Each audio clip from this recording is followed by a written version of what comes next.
Hi guys, magluluto pala ako ng ginisang taugi. Yan pala yung gagamitin ko. May mantika, oyster sauce, and then giniling, bell pepper, kamatis, sibuyas, bawang, carrots, at saka ang taugi, toyo.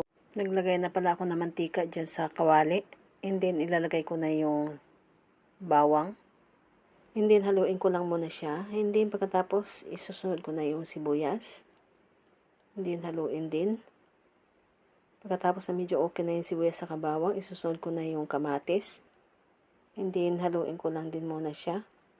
Isusunod ko na pala yung pork giniling.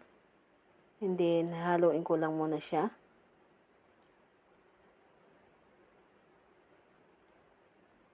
Pagkatapos pala yan, na medyo okay na yung giniling, yan, hinahalo ko muna siya. Maglagay na pala ako ng toyo. And then, haluin ko lang muna siya. Pag medyo luto na yung giniling dyan, bali dyan natin ilalagay yung carrots. Yan, nilalagay ko na. And then, haluin ko lang muna din siya.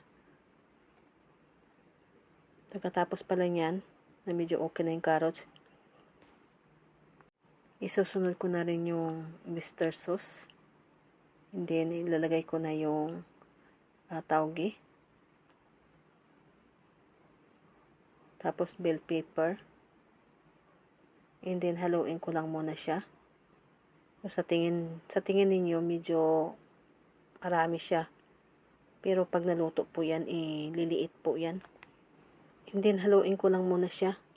Para naman yung sa ilalim, mapunta dyan sa taas. And then, yung nasa taas, para naman nando sa ilalim. And then, tatakpan muna natin siya para maluto talaga yung gulay. And then, haluin ko lang muna. Tingnan po ninyo, lumiit na po siya.